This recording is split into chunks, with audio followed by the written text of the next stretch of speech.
Hoje o nosso assunto é sobre o relacionamento familiar. O que nós podemos fazer quando os pais, a mãe, o pai, não concordam com a disciplina que estão aplicando com as crianças em relação à criação dos nossos filhos, em relação à disciplina positiva, em relação a deixar crianças melhores no mundo. Por isso, o objetivo do nosso canal. Antes de mais nada, eu gostaria de agradecer a todas as mamães, as cuidadoras, as vovós, que estão interagindo com o nosso canal através do Instagram, através também do Facebook, através desse canal também. E se você quiser, pode interagir, realizar as suas perguntas, para que a gente, aos pouquinhos, possa ir despertando mais mamães, mais vovós, mais professoras e por aí vai. As diferenças, elas podem ser complementares às vezes, quando um discorda e o outro concorda. Mas elas também podem levar a grandes conflitos dentro de casa. E aí, o que nós devemos fazer se nós discordamos de alguma estratégia de disciplina, ou com o pai, ou com a avó, ou com a mãe? Se você ou seu parceiro discordam sobre algumas estratégias de disciplina, vocês não estão sozinhos, porque os casais, eles realmente, todos temos as diferentes origens e temperamentos diferentes também. Um pode ser mais tolerante que o outro, um pode ser mais rigoroso que o outro. Então, um dos pais, ele até pode acreditar que a criança não deve ser lembrado que ele precisa fazer a lição ou que está na hora de fazer a tarefa. Aí, nesse caso, esse pai ou essa mãe, ele pode até sugerir que a criança tenha lá uma mesada, e se ele não for para fazer a tarefa, que o pai vai esquecer de dar a mesada. Por outro lado, um dos pais pode achar que a criança precisa de uma nova chance. Então, o que acontece com muita frequência é que o problema da disciplina, o que a criança fez ou deixou de fazer, fica deixado de lado. E aí surge um conflito, um probleminha ali instalado, que é o quê? A discórdia conjugal. E o que é pior que essa discórdia conjugal, quando um aceita ou quando um concorda ou discorda com o outro? É que essa aceitação ou essa discórdia, ela acontece na frente da criança. Esse é que é o maior conflito. E qual é a reação da criança? Será que a gente para pensar o que a criança está sentindo na hora desse clima pesado que se instala?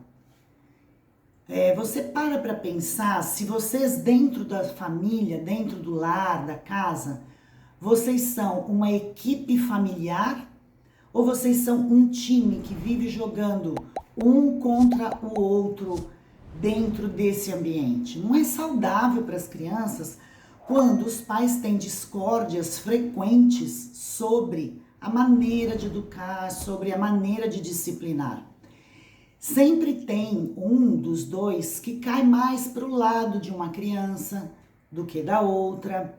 E aí, aquele que está sempre impondo alguma coisa, ele cai naquela situação da mãe má ou do pai mau. O meu pai é ruim, ou a minha mãe é ruim. E aí, os seus filhos aprenderão rapidamente a pedir coisas para o outro, aquele que é o, entre aspas, o bonzinho. Então, desentendimentos sobre a paternidade pode facilmente levar a problemas de relacionamento. Então, às vezes, um dos pais tende a ficar mais do lado de um filho, e aí o que pode acontecer? Transformar em nós contra o pai ou a mãe. Então, A mãe e o filho, nós estamos contra o papai. Ou o filho com o pai, nós estamos contra a mamãe. E isso deixa de ser um time. Isso deixa de ser uma equipe. Então, ao invés de trabalharem juntos, coesos, os pais começam a trabalhar um contra o outro. Isso pode levar a problemas de comunicação entre os parceiros, porque crianças percebem tudo isso e é muito claro, é muito notório. Isso se torna mais profundo ainda. Por quê?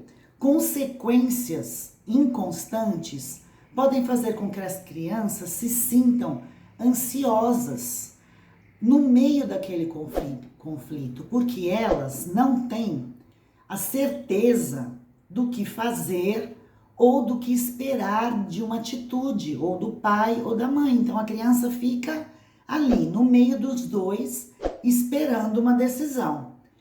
Então, ao conversar com o seu parceiro ou com a sua parceira, lembra de que não é apenas o tópico específico daquela conversa que é o problema. Por trás deste tema, por trás daquela razão daquele conflito, o que nós não podemos esquecer é que está o amor dos pais pelos filhos. Porque quando um dos pais ele sente fortemente que uma abordagem é melhor do que a outra para disciplinar uma criança, toda a emoção vem à tona. Vem a emoção da mãe, vem a emoção do pai, vem a emoção dos pais em relação à criança, vem a emoção da criança. É isso que a gente precisa estar atento. Então, um ataque ao estilo de disciplina de um dos pais pode acabar parecendo um ataque em relação à criança, ao amor dos pais em relação aos filhos. Porque eles pensam o seguinte: meus pais estão brigando por minha causa. É o primeiro pensamento que vem à criança. Então é lógico que ter divergências sobre estratégias de disciplinas para as crianças, para os filhos, tem que ser a estratégia saudável, uma estratégia que você entre em concordância, muitas vezes, mesmo sem falar com o pai ou com a mãe, e numa troca de olhar. E aí, o que você pode fazer é perceber o que está acontecendo naquele momento, pegar o ponto-chave daquela discórdia e verificar se você naquele momento consegue fazer uma solução. Falando em solução, quais seriam as soluções para isso tudo? Aceite as diferenças. Você aceita a diferença do pai, o pai aceita a diferença da mãe.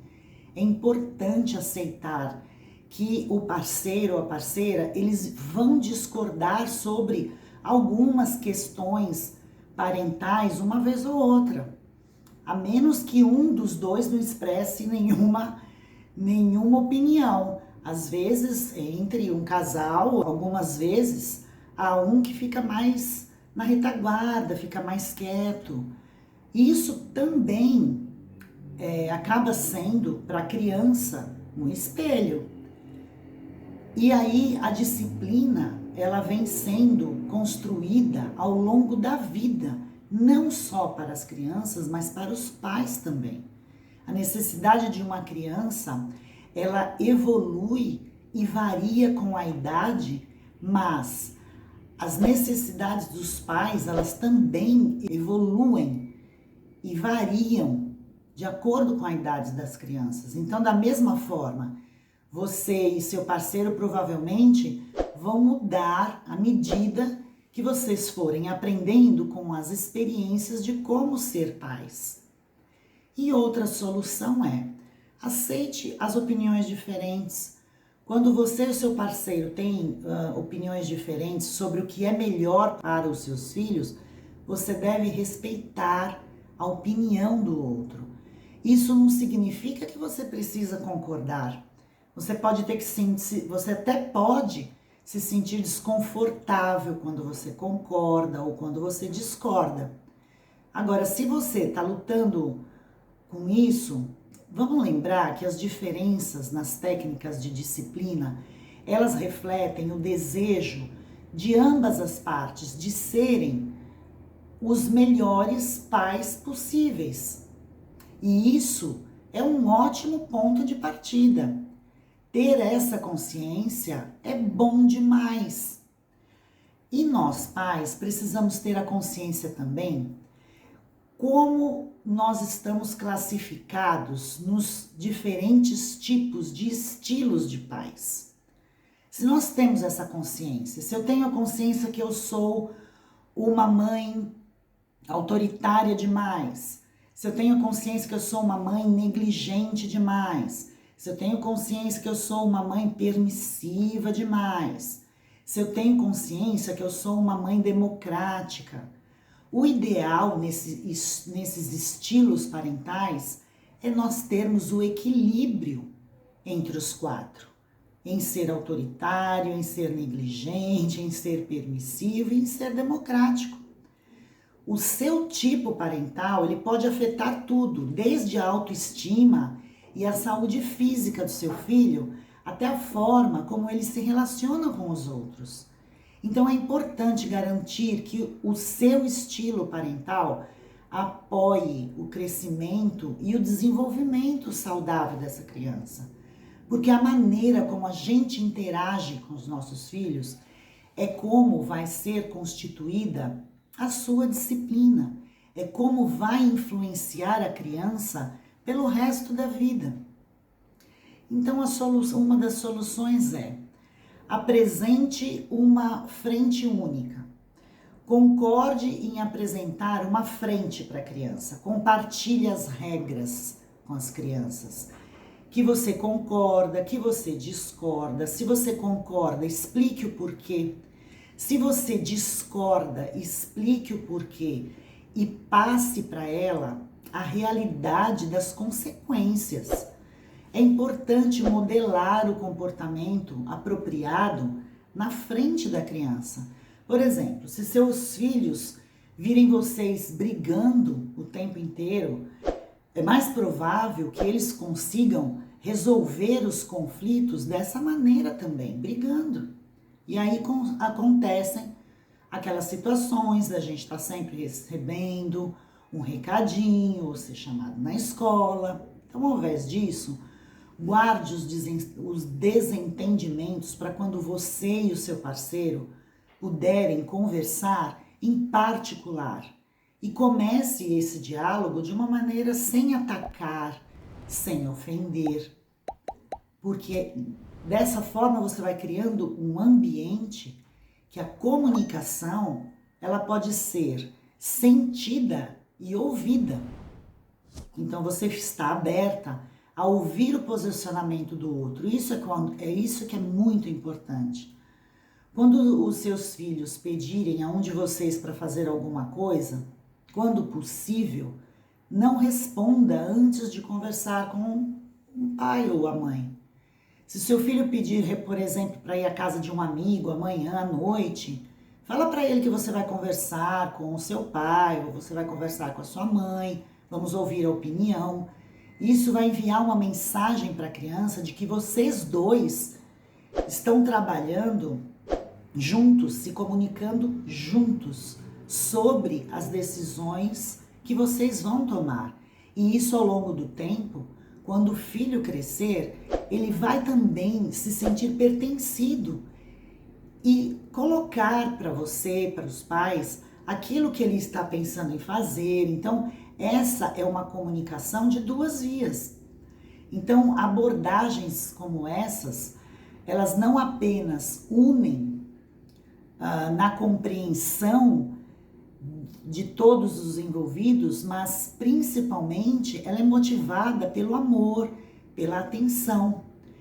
As decisões da vida ao longo do tempo, elas são tomadas com conversas, com prós e contras, como que as equipes chegam a um denominador comum. Que as decisões, elas não podem ser tomadas simplesmente pela lei do mais forte ou pela lei do mais fraco.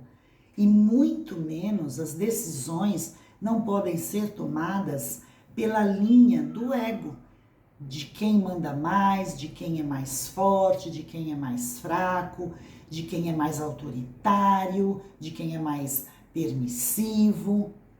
Com isso, as crianças vão percebendo que elas podem contar com aquele ambiente familiar, que não é aquela pessoa que está aberta ali para ouvir e quando ela fala, a criança só ouve críticas. A criança percebe que ela vai ser ouvida, que ela vai ser amparada, que ela vai ser compreendida.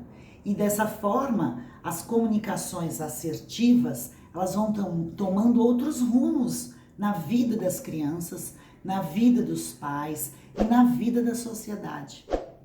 Era isso que eu gostaria de deixar hoje para vocês. Um beijo no coração. Se puderem, compartilhem, divulguem o nosso vídeo para que cheguem ao maior número de pessoas e que assim o YouTube possa entender e espalhar esse vídeo para o maior número de pessoas também. Um beijo no coração de vocês.